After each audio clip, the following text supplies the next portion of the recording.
From Wish TV and the All Indiana Podcast Network, this is the News 8 Daily 8 Podcast with Wish TV's Kylie Conway. A Wish TV News 8 update. Hi, this is Kylie Conway, and this is your News 8 Daily 8 for Monday, June 27th. It's going to be really beautiful and comfortable out there today. Mostly sunny skies, lower humidity levels with highs in the upper 70s.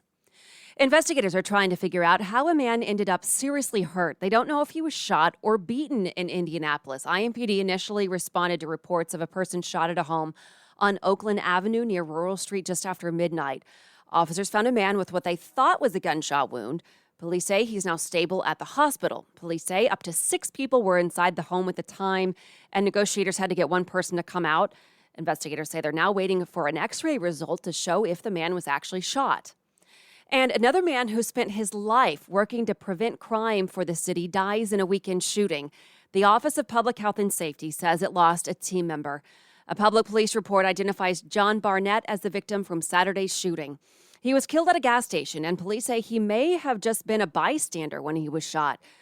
The office says that he was part of their team that tried to reduce violence. Police say the shooting happened at the Phillips 66 near Keystone and 34th Street at around 10 Saturday night.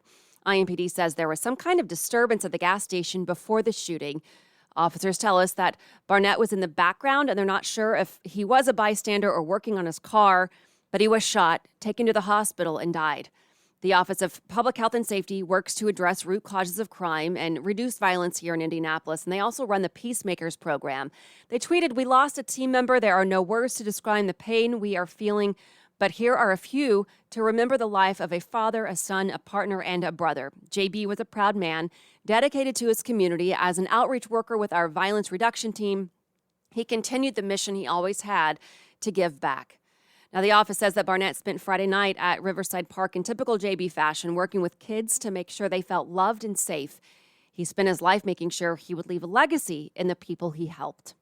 Police are now hoping that people can help solve this crime. They say that there were a lot of people there at the gas station when the shooting happened, and they're asking witnesses to come forward and call police or Crime Stoppers. Republican leaders in the Indiana State House expect to act on abortion laws during the special session that starts next week. Lawmakers have not yet revealed any specifics about what restrictions they'll consider. Indiana Congresswoman Jackie Walorski told our All Indiana Politics team what she hopes to see state lawmakers do. The march goes on for life at the state's levels now, and I would urge the state of Indiana to be, very much out there, to be one of the first states that's doing more to protect life and the sanctity of life. Does this answer all the questions, and does this say that, hey, no more fights and no more moving on? No, the March for Life goes on. Democrats say they'll fight any effort to restrict access to abortion. You can watch All Indiana Politics every Sunday morning at 9:30 on Wish TV. More flying frustration. FlightAware says more than 650 flights are canceled across the United States. That includes 20 into or out of Indianapolis. The numbers follow a weekend of travel trouble. Yesterday, airlines canceled more than 860 flights nationwide, 7 in Indianapolis. Delta dropped more than 220 flights. The airline blamed employee absences, weather, and air traffic control restrictions. Trips to or through Europe will require a new step next year. The European Union has set next May to launch the Travel Information and Authorization System. The goal is to let people travel between countries more quickly by eliminating the need for a visa for most trips. Leaders say it'll also improve security and make borders more secure. It'll cost about $7. It can be done quickly online and lasts for 3 years. The United States already has a similar visa waiver system in place. The group of 7 economic powers are set to commit themselves to supporting Ukraine for the long haul. The 3-day G7 summit is underway now. American leaders have a clear message. Putin has been counting on from the beginning, and somehow NATO would and the G7 would splinter, but we haven't, and we're not going to. In Ukraine itself, here at this meeting of the G7, as well as at NATO, we will continue to do collectively everything we can to make sure that the Ukrainians have what they need in their hands to repel the Russian aggression.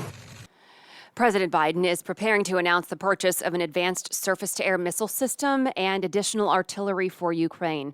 That comes as Russia fires long-range missiles toward Kyiv for the first time in weeks. Authorities say yesterday's attack on an apartment block killed 1 person and injured at least 6 others, including a 7-year-old girl and her parents. The city's deputy mayor says rescue operations to find more survivors are underway. He says a kindergarten was also hit by the strike, but no one was injured there. At least 4 people, including an 18-month-old, are dead from wooden stands collapsing during a bullfight in Colombia. At least 30 other people are seriously injured. Health officials say more than 300 people went to hospitals. There is video from inside the stadium that you can see. It shows a 3-story section of wooden benches just giving way. Authorities have not said what caused the stands to collapse. Police are calling the deaths of at least 22 young people this weekend in South Africa mysterious.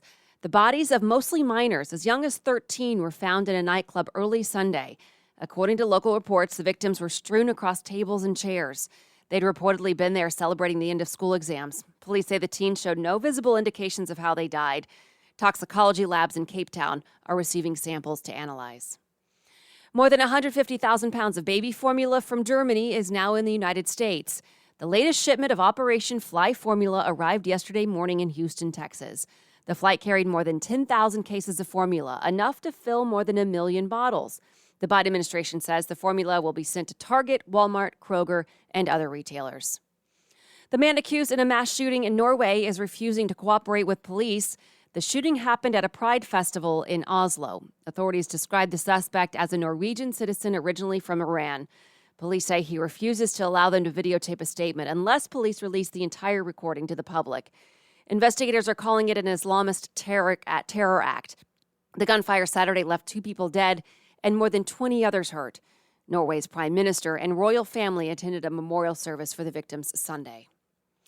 People in Indianapolis will be able to get free testing for HIV today. The tests will be at the Damien Center on North Arsenal Avenue and Walgreens on Hannah Avenue.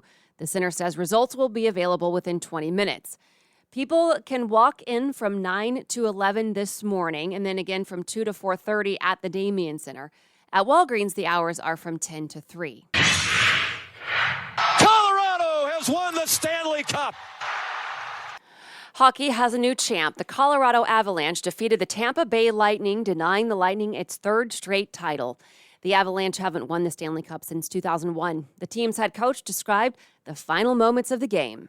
I was nervous as I could be, and I didn't even know the time when it was ending. I seen guys start celebrating on the bench. I looked up and I was like, there's still 7 seconds left. What are we celebrating for, That's kind of the intensity that we had back there. The Avalanche now returns to Denver. They'll celebrate with fans during a parade on Thursday. This has been your News 8 Daily 8 for Wish TV. I'm Kylie Conway, online at wishtv.com.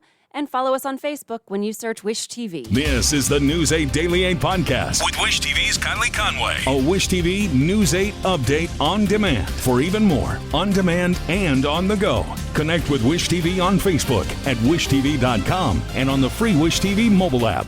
Thank you for listening. And be sure to like, subscribe, and follow this podcast for updates every weekday morning on the All Indiana Podcast Network and wherever you get your podcast.